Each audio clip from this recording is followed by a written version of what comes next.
menjelaskan kepada kita kalau darah tidak najis. Karena keluar darah, Nabi berbekam tapi nggak wudu lagi.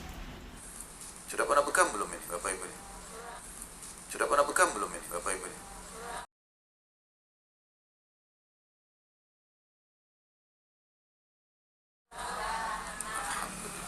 Harus bekam, coba ya. Jangan takut dengan darah. Sunnah Nabi SAW. Dan sunnahnya berbekam di tanggal berapa? 17, 19, 21 dari bulan Hijriyah, dan dilengkapkan dengan puasa Ayyamul Bid dulu, puasa 3 hari, 13, 14, 15 puasa, kemudian tanggal 17-nya bekam. Kalau tidak bisa tanggal 19, kalau nggak bisa tanggal 21, ini paling sehat. Sehingga semua pangkal penyakit, ya semua pangkal penyakit itu teman-teman sekalian bermula, ya salah satu permulaannya adalah ketika darah seseorang tidak lancar, tidak sehat, penuh dengan toksin, penuh dengan metabolisme. Yang itu, ya selama ini kan kita memahami bahwa memang perut menjadi itunya, menjadi indikatornya juga. Jadi kalau perutnya bagus semua, maka dalam artian bahwa ketika perut ini memberikan olahan makanan yang dimakan oleh seseorang, dan makanan tadi itu mengalir akhirnya pada akhirnya akan berubah menjadi darah, maka otomatis kalau seandainya makanan yang rusak itu pun beredar lagi dalam bentuk saripati darah yang tidak baik pula, maka otomatis yang jadi masalah adalah darah tadi. Nah, pertanyaan dari mana atau bagaimana darah tadi bisa diperbaiki atau mungkin di detox atau mungkin dibersihkan, dipurifying. Dan Nabi kita sallallahu alaihi wasallam menyampaikan itu semua ya, dari apa? Dari suatu bentuk pengobatan yang sudah jelas manfaatnya, itu hijamah atau bekam.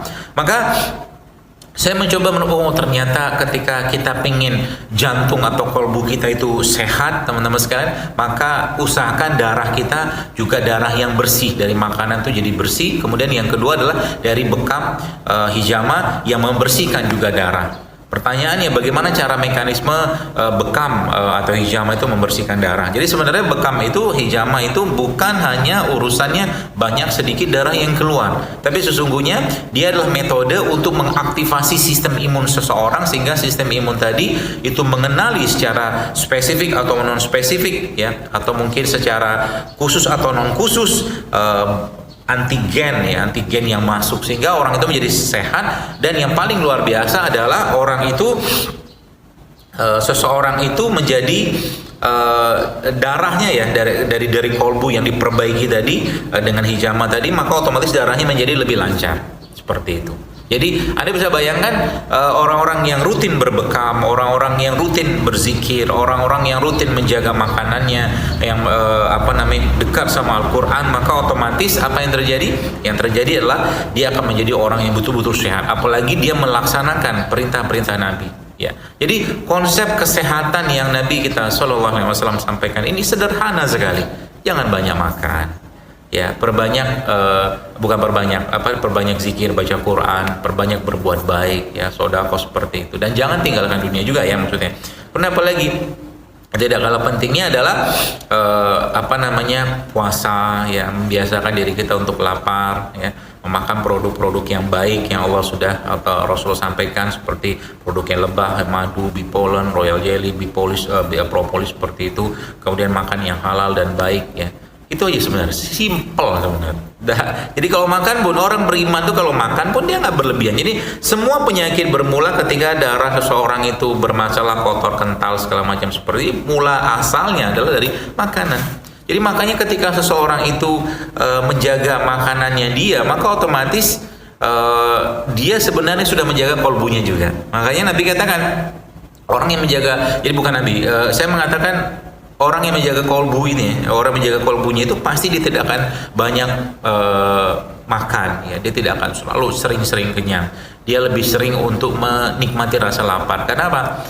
Ketika rasa lapar itu dia rasakan, ketika rasa lapar atau mungkin makan secukupnya dirasakan, maka dia masih bisa berpikir dengan lebih baik. Jadi konsepnya seperti itu teman-teman sekalian. Jadi orang-orang yang membiasakan menjaga kolbunya dengan zikir, amal ibadah, baca Quran, hafal Quran seperti itu, menjaga akhlaknya, tawadu ya, seperti itu. Dan itu secara ruhiyahnya. Tapi secara fisiknya bagaimana? Ya dengan exercise, dengan olahraga dan juga dengan bekam, maka dia akan sehat insya Allah.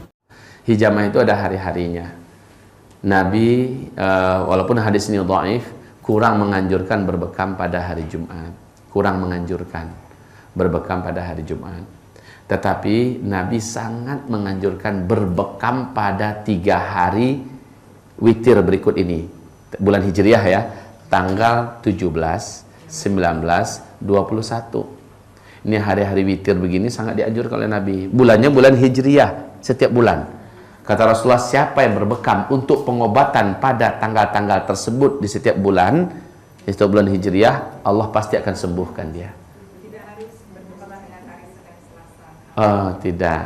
Walaupun umpamanya tanggal 19 jatuhnya hari Jumat, keberkahannya ada pada tanggal yang direkomendasikan oleh Rasulullah Sallallahu Alaihi Wasallam. Oh, dan saya seumur hidup belum pernah bekam karena saya takut melihat jarum.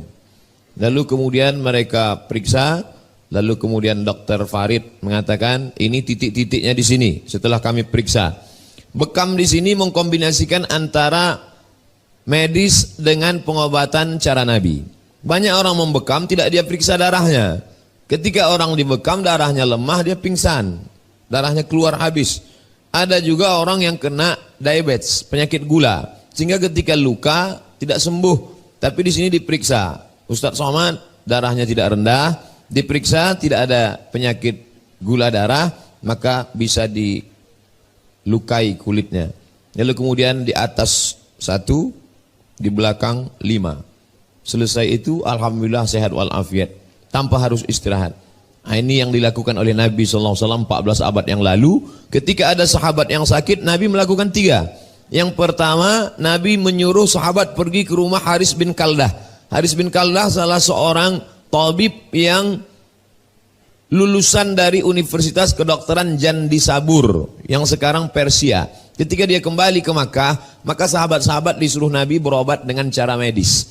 Yang kedua, kalau tidak mempan, yaitu dengan cara herbal. Nabi mengatakan alaikum bisyifa'aini, hendaklah kamu berobat dengan 2 penyembuh. Yang pertama al-asal, yang kedua Al-Quran. Al-asal wal-Quran, pengobatan dengan cara madu. Kemudian herbal yang kedua al-habbatus sauda syifa'un min kulli da. Habba sauda, butir-butir biji-biji hitam, obat dari segala macam penyakit. Lalu kemudian disebut juga ada al-hijamah. Al-hijamah berbekam. Dan 3 itu ada di bawah. Ada bekam, ada habba sauda, dan ada juga madu. Lalu kemudian yang ketiga, itulah yang disebut dengan pengobatan ruqyah syar'iyah. Jadi tidak semuanya pengobatan Nabi itu dengan doa. Ada kalanya dengan dokter, tabib, ada kalanya dengan herbal, makanan, ada kalanya dengan pengobatan doa. Dan di sini 3 itu ada. Jadi kalau bercerita tentang sunnah, sekarang sedang tren sunnah. Bismillahirrahmanirrahim. Assalamualaikum warahmatullahi ta'ala wabarakatuh. Saya Muhammad Hakimuddin dari Rumah Terapi IHC. Allah Subhanahu wa ta'ala menjelaskan di dalam Al-Quran, mencatat perkataannya Nabi Ibrahim ketika Nabi Ibrahim dipertanyakan oleh kaumnya. Salah satu jawaban Nabi Ibrahim pada waktu itu adalah A'udzubillahi minasyaitonirrajim wa idza maridtu fahuwa yashfin. Dan jika aku sakit, maka Allah lah yang menyembuhkanku. Perkataan Allah lah yang menyembuhkanku tentulah bukan berarti kosong atau bukan berarti semata-mata sekonyong-konyong ketika kita sakit kemudian tiba-tiba Allah menyembuhkan. Melainkan sebagaimana juga sebuah upaya yang memang disyariatkan oleh Allah. Ketika kita sakit, kita disuruh, kita diminta, kita dituntun oleh Allah untuk mencari solusi dari pengobatan penyakit kita. Maka pernyataan wa idza maritu fahuwa yashfin bukan berarti semata-mata kemudian Allah tiba-tiba saja menyembuhkan. Tapi kita diminta oleh Allah Subhanahu wa taala untuk mencari kesembuhannya. Kesembuhan yang seperti apa yang Allah tuntunkan?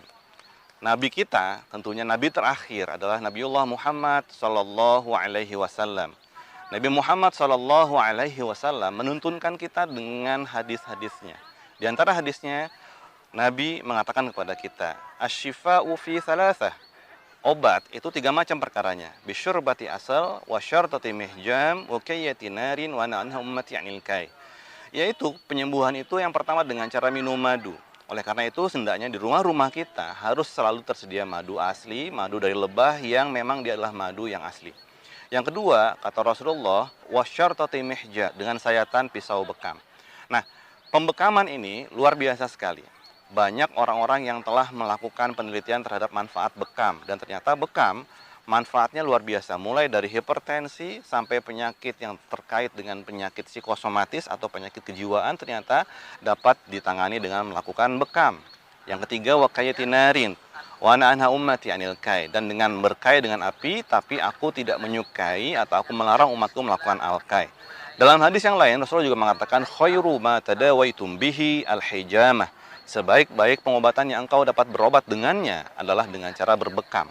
Nah, sahabat-sahabat sekalian, ada satu hadis yang cukup menarik. Ma marartu lailata usriya bi bimala'in minal malaikati illa qalu ya Muhammad mur ummataka bil hijamah. Tidaklah aku pergi ketika Mi'raj itu, kata Nabi Muhammad SAW, kecuali ketika ketemu dengan para malaikat. Malaikat ini mengatakan, wahai Muhammad, perintahkan umatmu untuk berbekam. Kalau malaikat yang memerintahkan, tentunya malaikat memerintahkan tidak sendirian. Tentunya malaikat tidak bergerak sendirian, tapi malaikat memerintahkan atas bimbingan dan petunjuk Allah Subhanahu wa Ta'ala. Nah, sahabat-sahabat sekalian, oleh karena itu, yuk mari mengenal bekam dengan lebih intens, dengan lebih dalam lagi, sehingga kita kemudian menjadi pencinta sunnah Rasulullah Muhammad SAW, yang dengan bekam ini membuat kita lebih sehat sebagai bagian dari tuntunan Allah Subhanahu wa Ta'ala. Assalamualaikum warahmatullahi ta'ala wabarakatuh. Segala macam penyakit.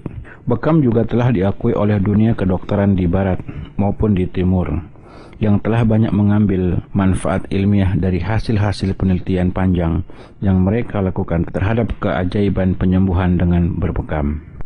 سأستعرض عليكم النتائج المخبرية التي حصلنا عليها بفحص دم الحجامة، وقد تبين من هذه الفحوص ما يلي.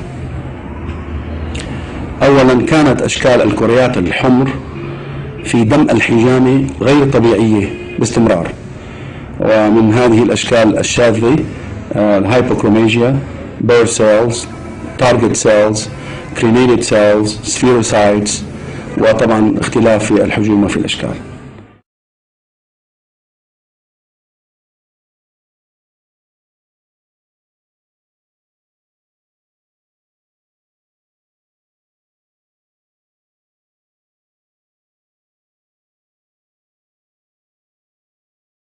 مع ملاحظة أن عينات الدم كانت تؤخذ من شقوق الحجام مباشرة قبل وضع كؤوس الحجامة لئلا يؤثر ضغط الكاسات على شكل الكريات. ثانيا، لاحظنا أن هنالك انخفاض كبير جدا في عدد الكريات البيض في دم الحجامة، وذلك في جميع حالات التي درسناها. تراوح عدد الكريات البيض ما بين 525 و 950 كرية في المليمتر مكعب فقط. وربما يتساءل البعض عن ماهية الحجامة أو ماهية السر الذي يكمن في الحجامة، هذه العملية الجراحية البسيطة التي تتصدى لأمراض مستعصية أعيت أساطين الطب الحديث، ولكننا في نظرة بسيطة إلى آلية حركة الجهاز الدموي نستطيع أن نتبين فائدة الحجامة ونعلم تماما فائدتها.